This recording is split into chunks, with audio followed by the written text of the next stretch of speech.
बाबा जी का कहना है शाकाहारी रहना है, शाकाहारी हो जाओगे, बीमारी से बच जाओगे। प्रेमी भाई बहनों, सभी को हार्दिक जय गुरुदेव। प्रेमी भाई बहनों, आज आपके बीच में शाकाहारी सदाचारी बाल संघ पत्रिका 28 मई 1975 के माध्यम से कुछ गुरु महाराज ने वचन जो फरमाए हैं वो आपके बीच रख रहा हूँ, जिससे हम आपको अगर इन वचनों पर अमल करेंगे तो भविष्य में धोखा नहीं खाएंगे। नंबर 1, इन 5 व्यक्तियों का साथ नहीं करना चाहिए।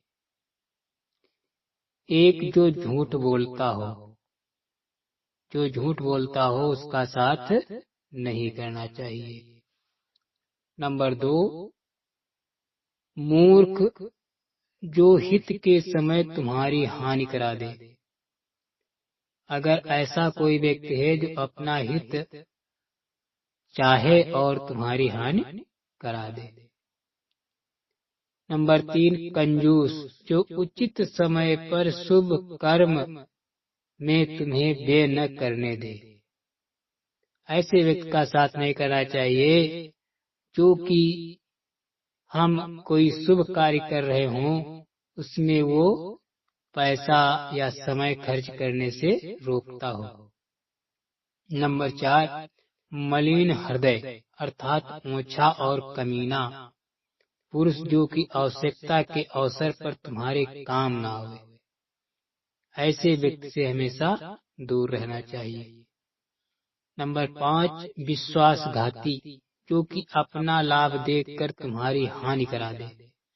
इसके अतिरिक्त जो कोई दूसरे को वचन सुनाने की अभिलाषा अधिक रखे और अंतर में अभ्यास कम करता हो तो उसके विचार नीचे हैं, उसका मन मूर्ख है और वो अपना समय व्यर्थ ही खोता है।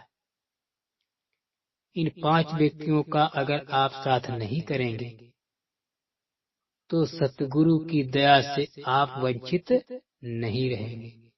अगर इन 5 व्यक्तियों का हम आपने साथ कर लिया तो सतगुरु की दया, सतगुरु की कृपा और मेहर से हम वंचित रह जाएंगे। प्रेमियों, ये जो वचन लिखे गए हैं गुरु महाराज ने फरमाए हैं, हम आपके हित के लिए हैं। एक बार की बात है, सत्संग में से बताया जाता है, सुनाया जाता है कि आप लोग जो प्रेमी जन सत्संग में जाते हैं, सत्संग में आते हैं, वो प्रेमी भाइयों को सभी को मालूम है कि एक बार सत्संग में बताया गया कि भेष से बचो। हम आप भेष को देखकर ऐसा कोई कदम उठा लेते हैं जिससे हमें बाद में पछतावा करना पड़ता है।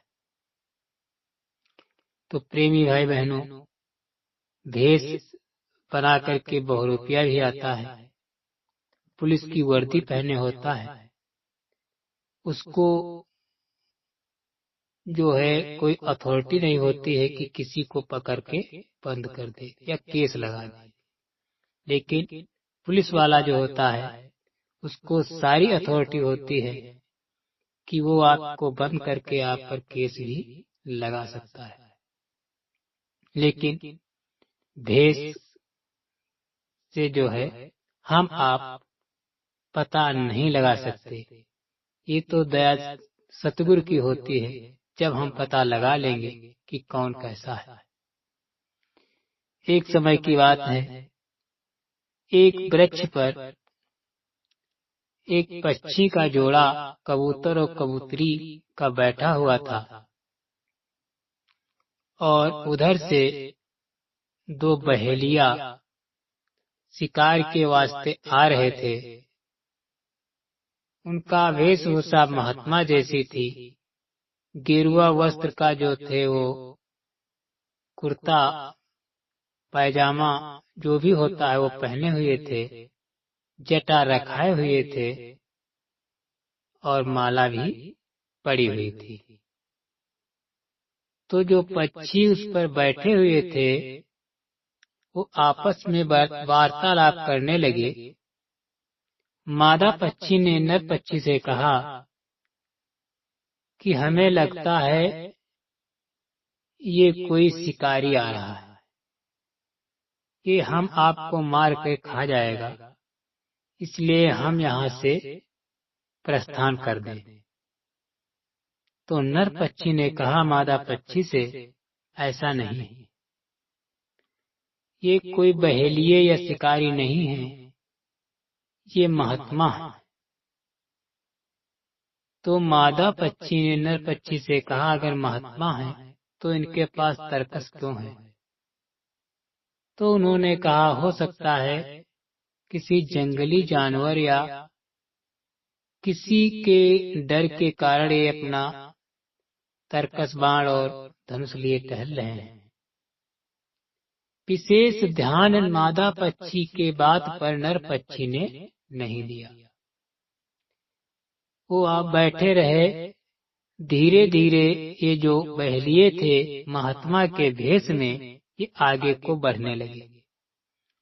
आगे बढ़ते बढ़ते जब करीब पहुंच गए पेड़ के, तो एक महात्मा उसमें से क्या करता है, जो बहेलिया महात्मा का रूप बनाया था, उसने तर्कस से अपना बाण निकाला और धनुष पे चढ़ा करके मादा पक्षी के मार दिया।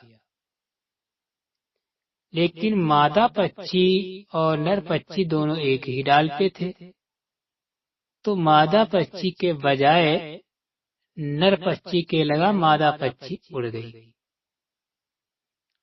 जब बाण उसके लग गया तो वो नीचे गिर पड़ा।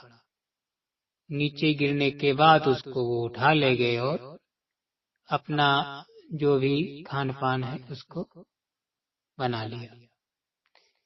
इधर क्या होता है, मादा पक्षी बहुत विलाप करने लगी।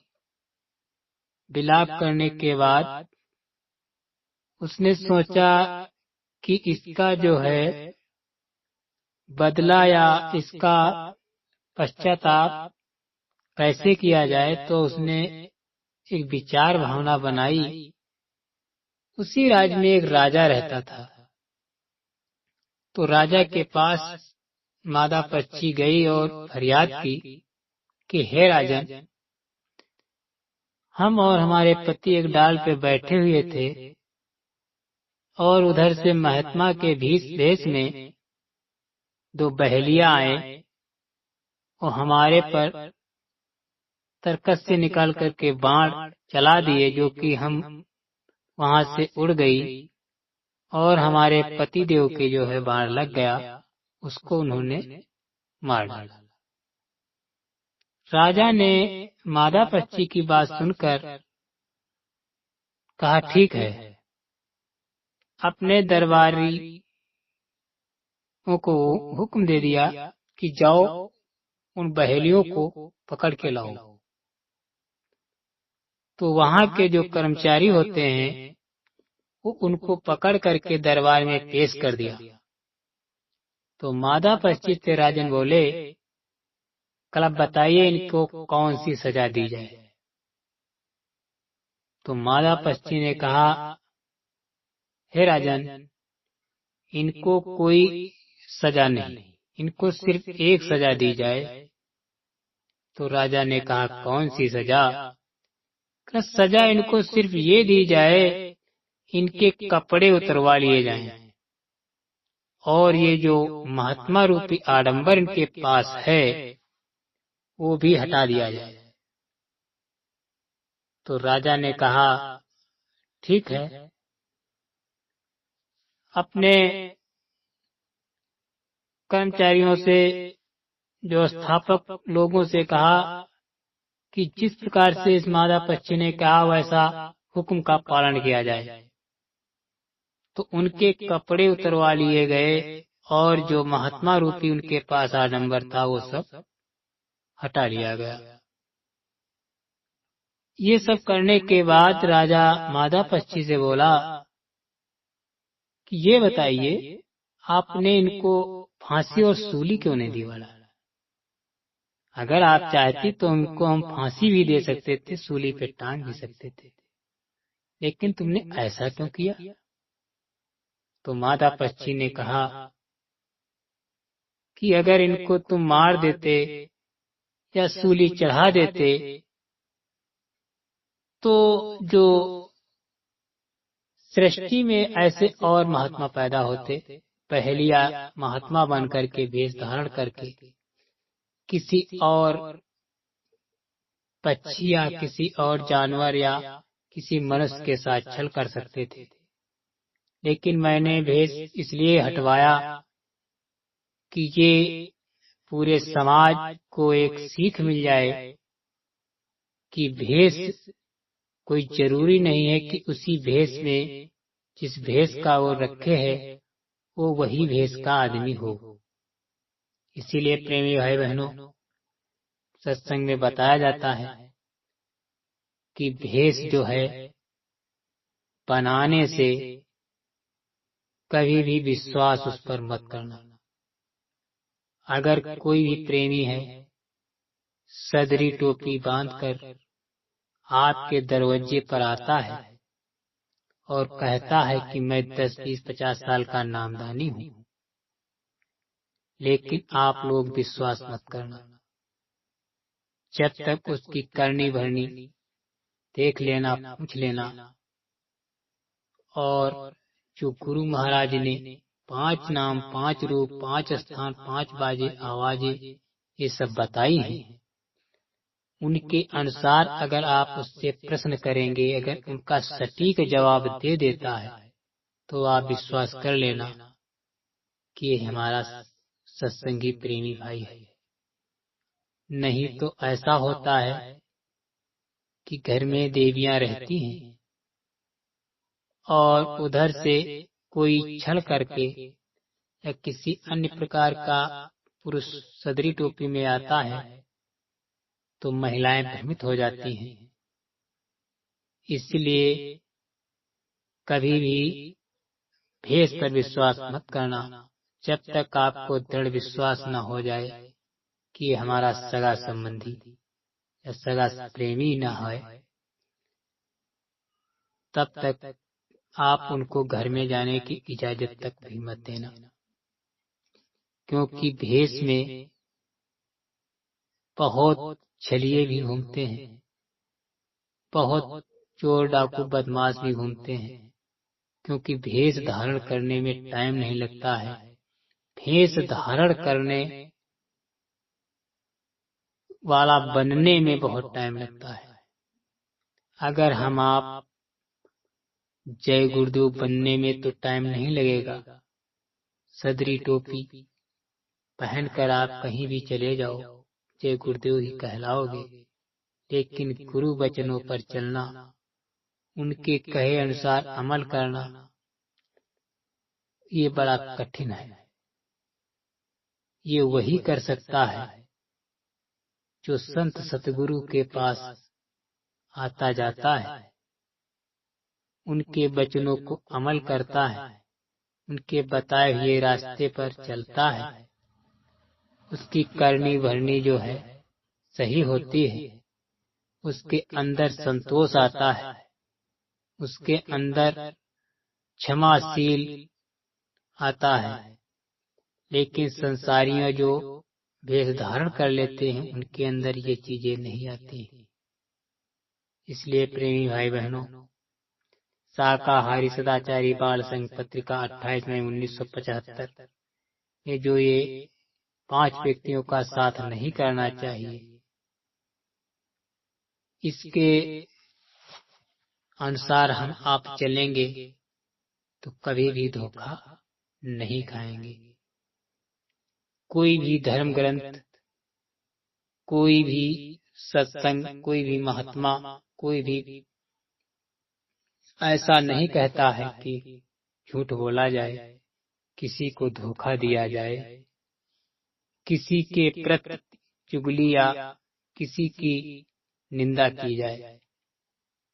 ये वही लोग बता सकते हैं जो सतगुरु से विमुख हैं, किसी भी सत्य धर्म या किसी देवी देवता को नहीं मानते हैं। वही लोग ऐसा कार्य करते हैं। आप लोगों ने देखा होगा, नवरात्र चलती है तो जो लोग मांस खाने वाले होते हैं वो 7 दिन तक व्रत रखते हैं। जो 8वां दिन आता है वो अपनी क्रियाकलाप करने के बाद, पूरे पूजा आराधना करने के बाद बाजार से ला करके खाते हैं। मदिरा का भी सेवन करते हैं और कहते हैं हम बहुत बड़े भक्त हैं। ये सब क्या है? ये सब हम आपको धोखा देने वाले काम है। इसलिए प्रेमी भाई बहनों, आप लोगों ने देखा होगा कि गांव में जब मंगलवार पड़ता है, हनुमान जी का व्रत रखते हैं। उसके बाद जब बुधवार आता है, नजदीक में कोई मार्केट या कोई मेला, कोई शहर होता है, उसमें जाकर के वो खान पान वाला सामान लाते हैं, उसको पका करके खाते हैं। तो ऐसे लोगों का हम आप अगर साथ करते हैं तो हम भी सतगुरु से दूर हो जाएंगे, क्योंकि मन गंदी चीज बहुत जल्दी पकड़ता है। अच्छी चीज पकड़ाने में उसको बहुत मेहनत करनी पड़ती है।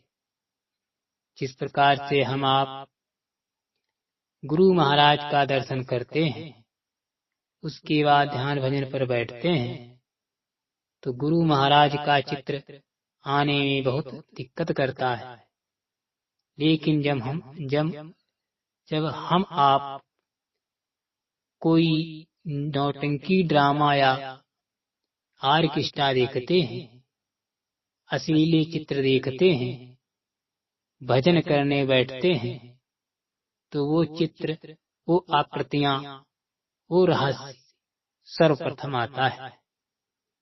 क्योंकि मन जो है गंदे विचार, गंदे चित्र, अश्लीला चित्र को बहुत जल्दी पकड़ता है। इसलिए प्रेमी भाई बहनों, जहां तक हो सके हम आपको ऐसे कार्य नहीं करने चाहिए जिससे हम आप लोग गुरु महाराज के द्वारा बताए गए संदेशों से अलग हो जाएं। गुरु महाराज हमेशा बताते हैं कि बच्चा, ये सिनेमा जो देखना है ये बहुत गंदी चीज है। अगर हम आप सिनेमा देखेंगे, कोई गंदी चीज देखेंगे, तो जो हमको दिखाई सुनाई पड़ता है उसमें वो बाधक होगा। क्योंकि जब हम आप लोग ध्यान भजन पर बैठते हैं तो सर्वप्रथम जो ये चरम आंखों से देखे गए अश्लीली चित्र हैं वही सब सामने आ जाते हैं। इसलिए प्रेमी भाई बहनों, अगर हम लोग जरा भी गुरु वचन से दूर हो गए तो हमको इस 84 लाख योनियों के ही चक्कर लगाने पड़ेंगे। क्योंकि एक बार मनुष्य योनि मिल जाती है, उसके बाद पता नहीं होता है किस योनि में हमारी आपकी जीवात्मा निकाल कर डाल दी जाए और उसके बाद 84 लाख योनियों का चक्कर काटती रहे। तो प्रेमी भाई बहनों, जैसा कि आप लोग अपने मन हृदय को साफ करने के लिए सत्संग की बहुत जरूरत होती है, जिस प्रकार से मैला कपड़ा साफ करने के लिए वॉशिंग पाउडर या साबुन की जरूरत होती है, लेकिन मन रूपी, हृदय रूपी इस शरीर को साफ करने के लिए सत्संग बहुत जरूरी है। प्रेमी भाई बहनों, गुरु महाराज के द्वारा बताए गए सत्संग में जो भी वचन हैं, अगर उनका हम एक ही वचन पालन करेंगे तो हम आप जो ये व्यक्ति हैं इनका साथ कतई नहीं करेंगे। प्रेमी भाई बहनों, जब भी हम आप दूसरे को बताते हैं लेकिन स्वयं नहीं करते हैं, ये भी एक गलत चीज है।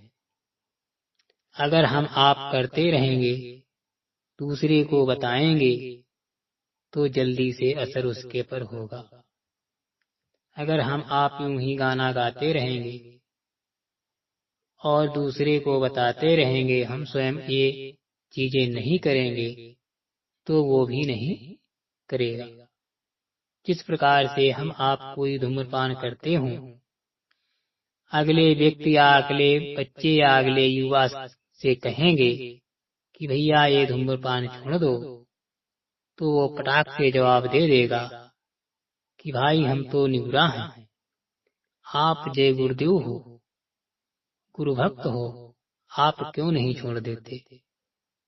इसलिए प्रेमी भाई बहनों, जहाँ तक हो सके ये धूम्रपान नहीं करना चाहिए, क्योंकि ऐसा करने से अगला जब जवाब दे देता है तो आपके ऐसी तमाचा लगता है जैसे कि किसी ने जानबूझकर तुम्हारे गाल पर ही न मार दिया हो। तमाचे का जो है असर थोड़ी देर रहता है, लेकिन बात का जो असर होता है वो हमेशा जहन में रहता है जब तक उसका चेहरा होगा। अगर आपको किसी ने गाली दे दी या कुछ कह दिया तो इतनी जोर लगता है कि जैसे किसी ने बंदूक से गोली मार दी हो, और वो जब तक लगेगा, जब तक वो सामने कहीं भी पड़ जाएगा तो तुमको तुरंत आंखें बता देती हैं कि भैया तुम्हारे दिल पर जो घातक किया था वो यही पुरुष है। तो प्रेमी भाई बहनों,